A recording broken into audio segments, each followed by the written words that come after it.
Hey, everybody, I'm Dennis Prager. This is the Fireside Chat. I have both dogs with me tonight, or this afternoon, or this morning, because every time zone in the world watches this, so it's a little silly for me to refer to the time. Be that as it may, that's, of course, Snoopy. Otto is the better known of the two. For whatever reason, Snoopy, I even say his name and his tail goes up and down. Are you catching that? They don't see it? Oh, God. Snoopy is a basset hound and Otto is an English bulldog. Anyway, before I begin, I want to remind you that this is a completely spontaneous time. Every fireside chat, there are no notes. There's no, what do you call it, when you read off the teleprompter? There's no teleprompter, nothing. You could tell just by that there's no teleprompter. If I had to think of the word teleprompter, it's a good sign. But it is a chance for me to talk to you from my heart and my mind, and I do that each week. I want to tell you that we have something new for you to know about.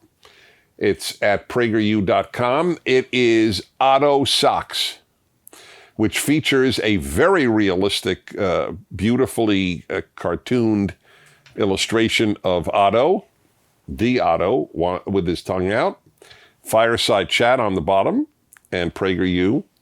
So you should just know about that. It's a really nice thing. And it's very good material, actually. That was my first test. And we also have a PragerU mug with Otto as well. So those of you who are Otto fans, Otto will be very touched to know that this exists and that there are people enjoying him in all sorts of ways.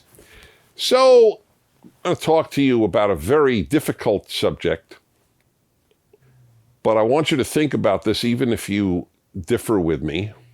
But that's the point is, first of all, if you do differ with me, I salute you for watching, because that's very important. Half of what I read, I don't agree with, just so you should know. Because I want to know what those I don't agree with think. Maybe they have a good argument, or at least it'll make me capable of making my arguments more finely tuned. That's why I studied Russian, by the way. This was at the height of the Cold War when I was at college and graduate school. And I studied Russian not to read Dostoevsky. I never achieved the proficiency to read a novel in Russian. But I was able to read Pravda, the Soviet communist newspaper. And that was my way of reading what the opposition would write. And it was very helpful to me in life. Anyway, I want to throw at you an idea here. Why are many young people seduced by the anti-racism campaign that has taken over the country? As you know by now, I believe that not only is America not racist, of course there are racists who live here, but that doesn't make America racist, let alone systemically racist. I think it's the biggest lie about a nation in modern times. And I have all sorts of proofs. I have an article on the internet 2 weeks ago. I wrote 5 arguments against America's racist. You should take a look at it. It's just a column. It takes little time to read it.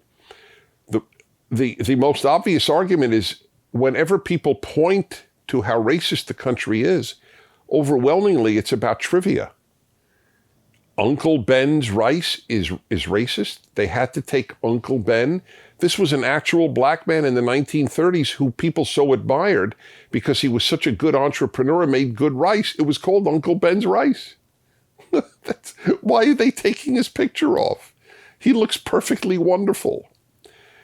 When that is what your battle is, Aunt Jemima, Uncle Ben, the Washington Redskins, do you know that 2 major polls, University of Pennsylvania, I believe, or I think it was University of Pennsylvania, and Washington Post, that I'm certain of. The Washington Post, which has clamored for years to have the Washington football team renamed to drop Redskins, they did a very big poll. They were sure that the results would show that they were right, that Native Americans, American Indians, thought it was racist.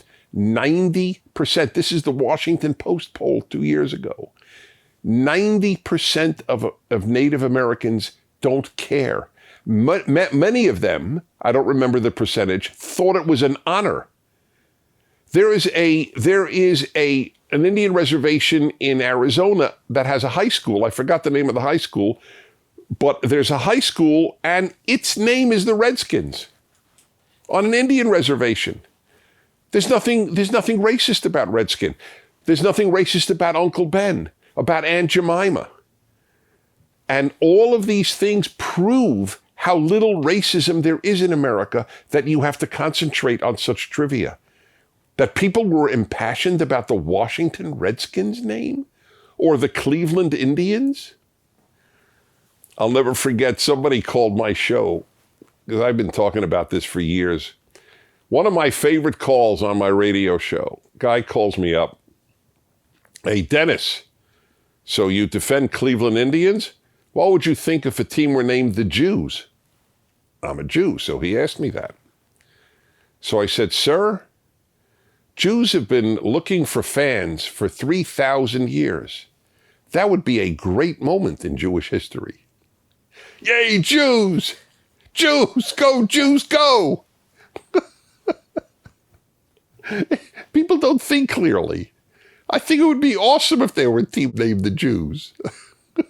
Or the Hebrews. The Israelites. Whatever name you want to have. It's just mind-blowing that we're living through nonsense, but it's dangerous nonsense, obviously.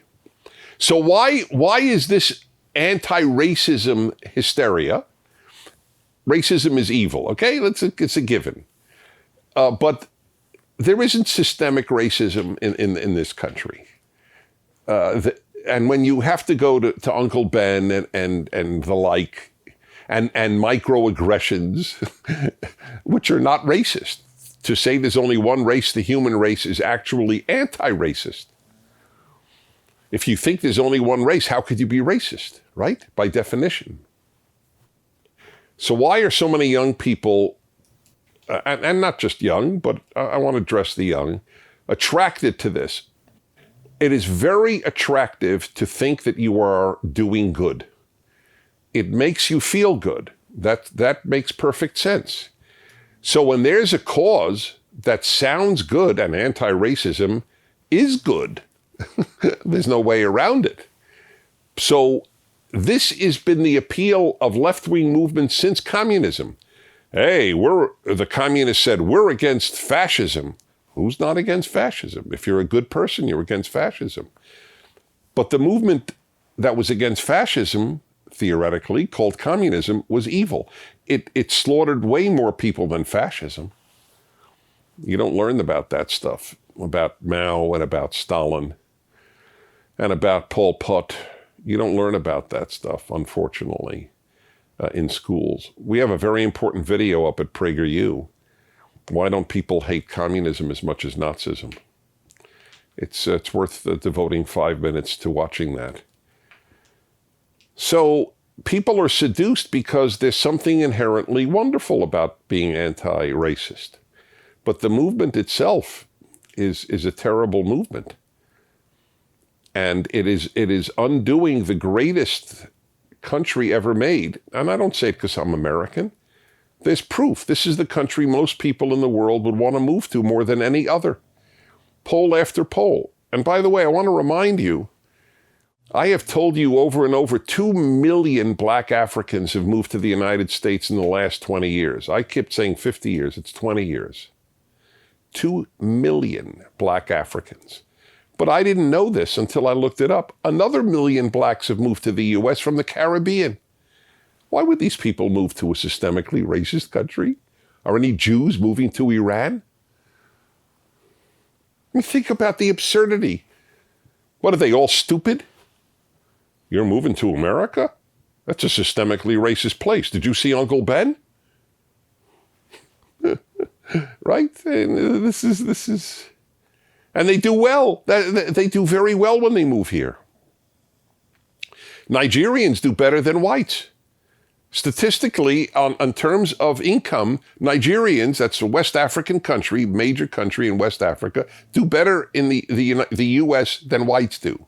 Japanese Americans were in internment camps under Franklin Roosevelt, a Democrat, I might add, and they do better than whites.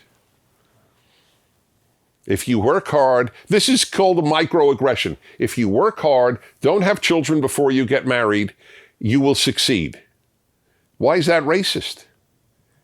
It's like saying 2 and 2 is 4 is racist, which, by the way, eventually will be said. So the appeal, I'm fighting a good cause. You're fighting against America. You're not fighting racism. You're fighting America. And America's a good place. It's not a perfect place. It's composed of humans, and every human is flawed. But it's really done a lot of good. How's our man? Good. He is really relaxed. Nathan, can you hear him? Somewhat. Otto, what are you dreaming about? Sometimes he does dream, and he gets very animated, and he sort of talks, and I always wonder, what is he dreaming? Did he see a beautiful female bulldog? I have no idea. Is he thinking about a bone? What do dogs think about when they have happy thoughts? So it's all very appealing, but in a good country, the thing that you could do that's best, this is the best thing most people in the country could do, is what America was founded to teach people to do. First, you take care of yourself. Second, you take care of your family. And third, you take care of your community. But that's not as exciting as demonstrating against the police. It's not as exciting as tearing down statues. But good is not exciting. Good is fulfilling, but it's not as exciting as bad stuff. It's one of the appeals of bad. There's a lot more adrenaline, and adrenaline feels good. Adrenaline exists far more in doing bad than in doing good. What I just said doesn't sound exciting. I'm going to take care of myself, my family, and my community, but it's very fulfilling, and it accomplishes a lot. You want to do good? Get married and raise good people. There's nothing better most humans can do on this earth than raise good children to be good adults. That's the best thing we can all do. Okay. Let's go to your video question and then other questions that you send. And now the video question of the week. Hi, my name is Prudence Cox. I'm 18 and I am a PragerU member from Frederick, Maryland. A lot of kids my age do not care about politics or what's going on in the world. What are some tips of getting them to realize the importance of being aware and involved? That is one tough question. I'm torn, Prudence, believe it or not. I think that when you're 18, just to use your age,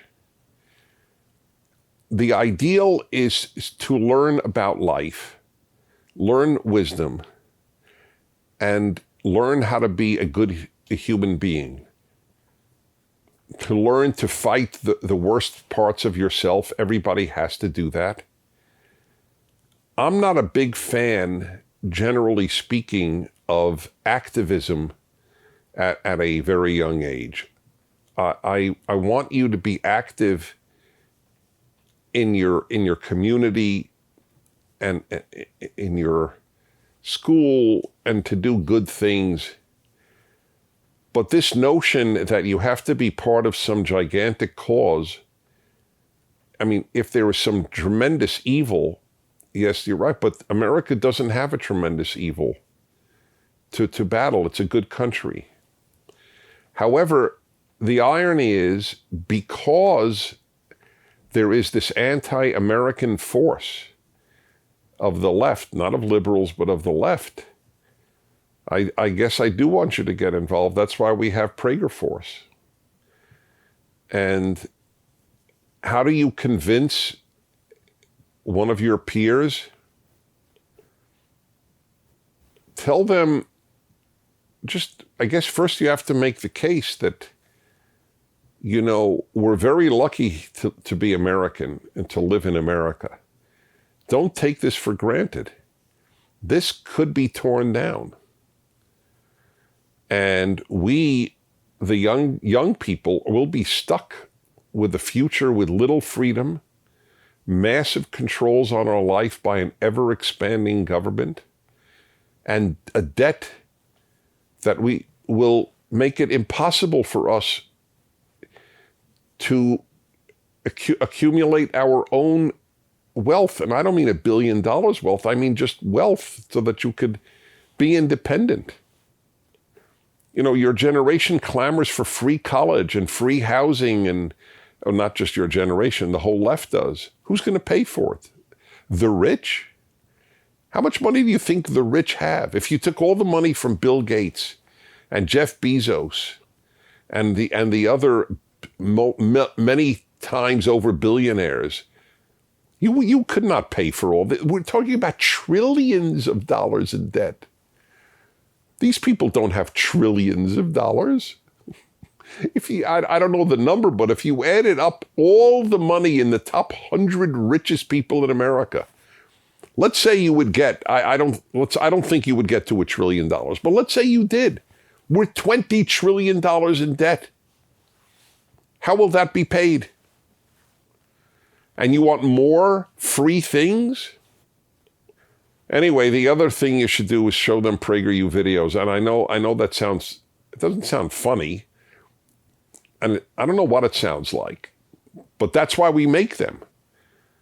So as to make people aware, especially of your age, and most of the people who view us are under 35, of what the big issues of life are. When I was your age, I thought that, first of all, I did always think I was lucky to be an American. And there was anti-Semitism in America. There always has been. But I would never have called America systemically anti-Semitic. I mean, in the 1930s, Harvard had a public ban on too many Jews attending Harvard. Country clubs did not allow Jews in. Law firms did not allow Jews in. And yet my father, who lived through all of that, thought he was the luckiest Jew in the world to live in the United States, and he was. You're the luckiest black if you live in the United States. You're the luckiest Jew. You're the luckiest, just fill in the ethnicity. That's the truth. We're being buried in lies. You know why? People need meaning in their lives, and this gives them meaning. But when I was 18, I was saying, I thought, gee, what will give me meaning? I had a deep belief, and still do, in God and in my faith, Judaism. And that gave me tremendous amount of meaning. A lot of you were raised secular, and so you have to find a substitute for religion to fill the gap or the hole that's been left by the collapse of Christianity for most of you. I also thought that I had to eventually get married and have a family and take care of them. That filled me with a lot of meaning. And it's very meaningful. To feel, in my case as a man, I need to take care of a family, filled me with a sense of worth. Okay, what's our timing here? 19. Good. Abigail, a Prager Force student from Walla Walla Community College in Washington State. I just suddenly lost my father and wanted to know how we can best cope with this difficult time as a family. Well, first of all, my heart goes out to you. It's a very, very early age to lose a parent. You're just in high school or college. It's a terrible loss. The first thing is you have to grieve. You can't, I'm not going to tell you anything that undoes the tragedy of your father's death. It is a tragedy, end of issue. I'll never forget, I spoke at a dear friend's memorial service who's a Christian. I was the only non-Christian to be speaking at the service. And everybody who spoke, and they spoke beautifully, was saying that he, the deceased, was in a better place because of the belief in heaven, which I have too, and an afterlife. But I got up because I always believe in being real. And I looked at his widow, and I said, Frank is in a better place, but you're not. If you're a believer and believe that your dad is in a better place, that's comforting. But the fact is that we on earth are not in a better place when we lose a loved one. We're in a worse place. So I'm not going to tell you anything that denies how tragic the loss is. However, I can tell you with the same degree of realness that I just spoke the last words, with which I just spoke the last words. You obviously loved your dad, and I say obviously because you wouldn't have written this, I don't think, if you didn't. Over time, you will realize how lucky you were to have a dad you loved and who presumably loved you. So, to a certain extent, you will be able to say, I was lucky to have such a father, and it's a big tragedy that he went so early, but I'm in a better place than a lot of people whose relations with their father are terribly strained or hostile or non-existent. It's all perspective. You were lucky to have your dad for let's say you're 18, the 18 years you had him. A lot of people don't have a dad for 18 years. A lot of people have a dad who's awful for 18 years. It doesn't make it feel better, but it does put it in perspective. You had something terrific, and that should breed gratitude. I had this wonderful dad for this number of years. But I do believe you have to have a time of grieving. You can't go back to normal immediately. And over time, you will carry that memory of this wonderful man. I presume was wonderful, or again, you wouldn't have asked this. And you now have to help your mom, whose loss is in some ways greater than yours.